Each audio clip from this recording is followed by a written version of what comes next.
Aqui em Foz do Iguaçu, o Centro de Controle de Zoonoses está levando informação diretamente para dentro das escolas com o projeto Escola Amiga da Saúde. E sobre esse projeto e o impacto disso, a gente conversa agora com o supervisor em Educação de Saúde do CCZ, o Igor Batista. Igor, tudo bem contigo? Tudo bem, bom dia. Alegria ter você de novo aqui com a gente, viu? Eu também agradeço.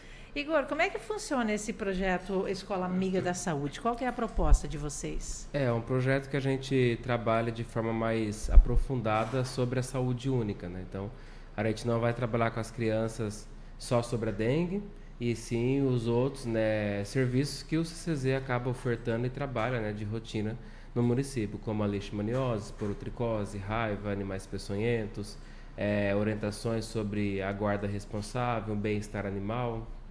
E a escola municipal que vocês vão agora, né? Qual que é a Isso. faixa etária dessa meninada? A gente pegou do primeiro ano ali, as crianças de entre 6 a 10 anos, né? Que são todas as turmas, do primeiro até a quinta série. Uhum. O Igor, e quando vocês chegam na sala de aula, assim, qual que é a reação das crianças e como é que é a abordagem de vocês? Porque atrair a atenção de criança nessa faixa etária aí tem que ter um certo jogo de cintura, né? Sim, ainda mais a gente está agora trabalhando esse mês de abril sobre a dengue, né? Então a dengue ela já está inclusa no projeto anual da escola, então eles às vezes, mas de novo, a professora trabalhou semana passada, né? Então a gente leva para os menorzinhos, primeiro e segundo, né? A gente tem uns fantoches que nós mesmos produzimos de pelúcia, assim, de feltro. E a gente conta uma história para eles sobre o desenvolvimento do mosquito, como que ele transmite a doença, onde que ele bota os ovos. E para os maiores a gente faz um jogo, né? A gente faz um jogo contando uma história desde o surgimento do mosquito lá na África até os dias atuais, ele procurando os locais. Aí envolve um pouco de sorte, eles têm que responder algumas perguntas também. E aí no jogo eles são o mosquito, eles têm que tomar a decisão ali como se fosse um mosquito. Então, bem lúdico aí.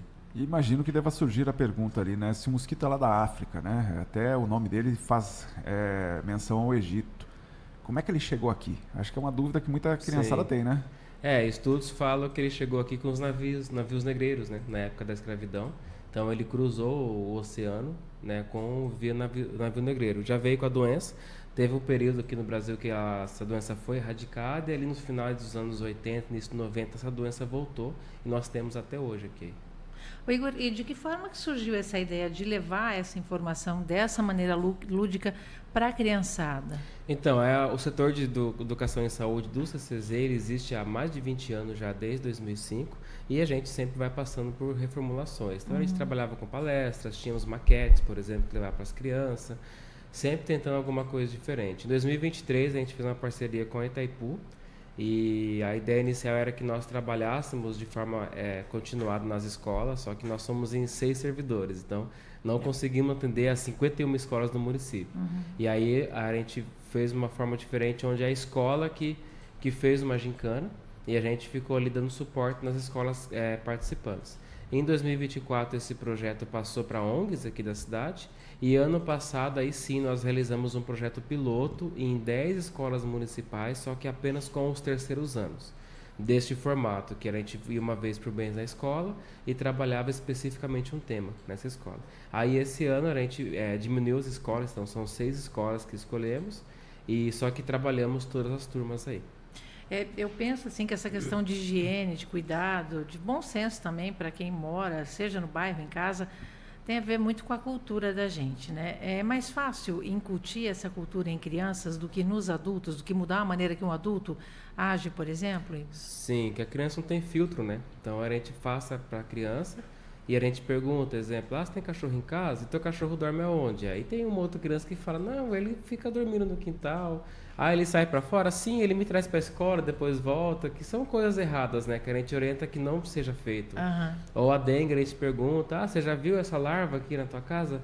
Aí uns falam, na minha avó é um monte, tá cheio disso lá, sei o quê. Então, a gente acaba descobrindo algumas coisas através das crianças. E eles levam a informação para casa, né? Eles cobram os pais. Então, a gente sempre deixa uma tarefinha, principalmente agora com a dengue, que é essa questão. Chegar em casa, contar tudo que eles aprenderam, né, no dia de hoje sobre a dengue e fazer uma vistoria no quintal, né? Chamar um adulto e eles juntos vão vistoriar o próprio quintal, ver se não ficou água parada ali. Deve ser complicado para o adulto levar uma puxão de orelha de uma criança, né? E leva, viu? Sim. E leva. Né? Que eu vejo até os meus filhos lá, quando tem esse tipo de atividade, já chegam em casa ali procurando, né, criador do mosquito e tudo mais. inclusive criando problema com a vizinhança, né? Pensando assim, tem que olhar a casa do vizinho, olhar isso.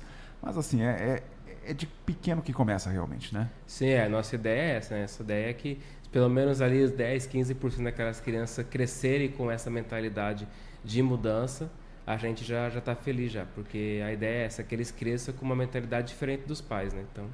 Essas primeiras atividades desse ano ali foram na escola Professora Suzana Moraes Vale, né? Como é que foi esse início de 2026 com esse projeto, Igor? A gente iniciou ali, então a gente fez, né, as turminhas com a contação de história, eles gostaram bastante, e a gente sempre avisa, mês que vem estamos de volta com outro tema e tal, deixa já meio essas crianças instigando elas, né, que a gente vai voltar com outro tema. Então, quando a gente volta, já que aquela alegria, o CCZ chegou, vamos ver o que eles vão trabalhar esse mês com a gente e tal. Então, eles gostam bastante. E vocês têm que estar sempre renovando, né, a forma de trabalho de vocês. Não dá para levar material repetido não, né, Igor? Não, porque, exemplo, se a gente trabalhou o primeiro, o segundo, até o quarto ano, exemplo, se a gente voltar para essa escola ano que vem, essas crianças já viram o conteúdo. Então, a gente tem que bolar uma outra atividade com eles, né? Então, a gente sempre vai estar mudando as atividades aí. Tu falou das crianças que chegam em casa e cobram dos pais. Eu acho que é o principal papel delas na questão da prevenção, né? Depois que passam por essa orientação de vocês, ou até mesmo pela orientação dos professores na escola, né? Sim, elas ajudam a disseminar essa ideia? A ideia que a gente fala é que eles são agente mirim, né? Tanto que até no final desse projeto a gente até entrega um chaveirinho para eles escrito agente mirim. Ai, que legal! Né? A gente fez, né, os bonequinhos do CCZ via inteligência artificial, mas conseguimos fazer uns desenhos com crianças com uniforme do CCZ, e a gente entrega um chaveirinho e eles são os agentes mirins, né? Eles que vão difundir a ideia, não só da dengue, mas tudo que eles aprenderam ao longo do ano, na casa deles, com os coleguinhas, na igreja, no meio social deles também. E são 6 escolas, vocês vão até quando com esse pessoal? Até o meio do ano? Até setembro. Até setembro. Então a gente vai fazer abril, maio, agosto e setembro. São 4 meses que a gente vai estar aí nessas escolas. E tem algum outro tema além da dengue que vocês pretendem trabalhar com eles? Ou exclusivamente dengue? Não, abril é dengue. Aí em maio nós vamos trabalhar bem-estar animal. É a questão de guarda responsável, a gente conta uma história para eles, tudo que eles precisam ter para ter um animal de estimação, porque muitas crianças às vezes só quer ter um animal de estimação. Aí no primeiro problema, alguma coisa já não quer um animal. Então a gente conta tudo que tem que ter para ter um animal de estimação e também falamos sobre a linguagem corporal dos animais, né? Que é muito importante. Às vezes o cachorro vai rosnar, tá com o rabinho entre as pernas, então é um sinal de alerta para a criança não chegar perto. Então, para eles entenderem, né, essa linguagem corporal dos animais. Essa questão de pet e criança é complicado porque assim, eu vejo os pets, não são brinquedo, né? E muita criança vê como um brinquedo, né? Eu quero, daí ganha, não gostou. Exatamente, a gente tenta contar uma história para que eles não queiram ter esse animal de estimação por enquanto, e até eles terem essa vontade mesmo e conseguirem cuidar de fato de um animal, né? Tem que ter responsabilidade também, né? Exatamente. E aí em agosto nós vamos retornar, vamos esperar ali o período de férias, né, meio de ano. Em agosto a gente retorna falando sobre a leishmaniose, esporotricose e a raiva aqui no município, né, que são as doenças que nós temos aqui em circulação. E finalizamos em setembro falando sobre os animais peçonhentos, né? Então cada mês é uma atividade diferente com eles. Eu até vou aproveitar o gancho aí para perguntar sobre a leishmaniose, né, a leishmaniose canina. Como é que está a situação aqui na cidade? Porque eu lembro que em alguns bairros nós tínhamos problemas de infestação e a gente sabe que é difícil, né, erradicar essa doença. Como é que está hoje em dia? Então, a leishmaniose, o que a gente percebeu ao longo dos anos é que ela tem uma baixa, ela passa, é muito baixa a carga que passa para o ser humano. Então, nós não temos muitos seres humanos com leishmaniose, é bem baixo mesmo. Mas entre os cães é complicado. Isso, e cães, né? A gente sabe que já se estabeleceu, que está circulando. E a gente está passando por algumas mudanças de fluxo, né? Nós tivemos recentemente uma audiência pública, por exemplo, na Câmara Municipal, que tratou sobre a lei da guarda responsável, que é lá de 2012, para que seja refeita. Também estamos em conversas com o Estado do Paraná, né, com a nona regional, que a gente agora também não estamos mais realizando aquela coleta de forma gratuita que era feita no CCZ.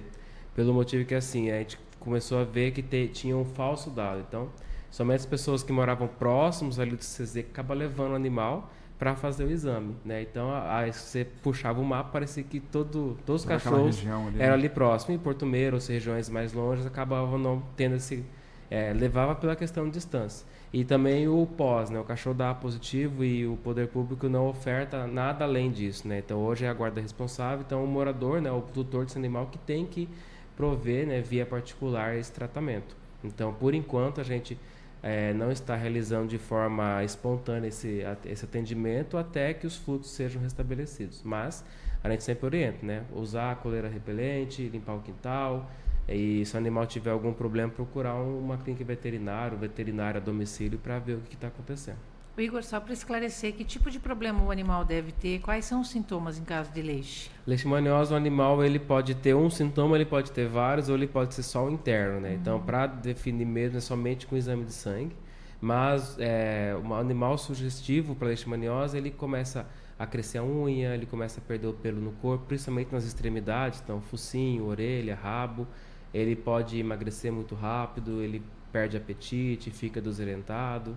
Como eu falei, ele pode ter todos os sintomas, como ele pode ter um ou outro, vai depender de cão para cão. E tendo esses sintomas, a suspeita é levar para o veterinário por conta própria, então? Levo no veterinário, que lá é feito todos os exames certinho, e aí tem todo o tratamento também. As coleiras de repelente, né, também ajudam, né? Por mais que o animal esteja com a leishmaniose, ajuda ele não a transmitir para outros animais também. E no caso do ser humano, quando passa para o ser humano, que sintoma que tem? Como é que a pessoa tem ideia, eu acho, pode ser isso e deve procurar um médico? No ser humano ele vai atacar os órgãos internos, né? Então, ele vai atacar principalmente ali o rim, o fígado, o baço do ser humano. Então, é procurar o posto de saúde, né? O primeiro contato, ou um médico. Às vezes vai chegar com uma dor específica, nem ideia do que seja. E às vezes é importante falar, eu tenho um animal, ele está com leishmaniose. Lembrando sempre que você não pega a leishmaniose diretamente do cão, tem que ter o mosquito palha, né? Que é um vetor. É ele que transmite a doença. Então, se o cão está com leishmaniose, você pode tratar ele normal, abraçar tudo, que isso não vai pegar. Tem que ter o mosquito palha, que é o transmissor da doença. E antes disso tudo, tem aquela dica para manter o quintal como? Sempre limpo, né? As palestras que a gente fala para o adulto, no final a gente faz o resumão, que sempre se resume a manter o quintal limpo. Dá para prevenir tudo, né? Em tudo, Foz do Iguaçu.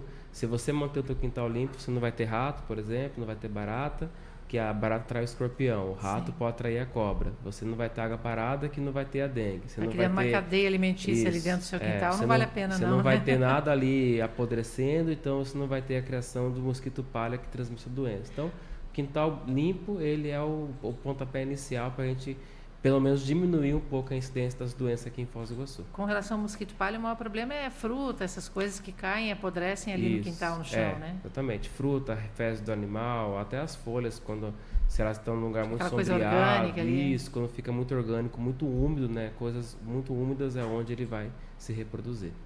E eu queria te perguntar, nesse trabalho com a criançada, já teve alguma pergunta, alguma surpresa, alguma fala delas que surpreendeu vocês?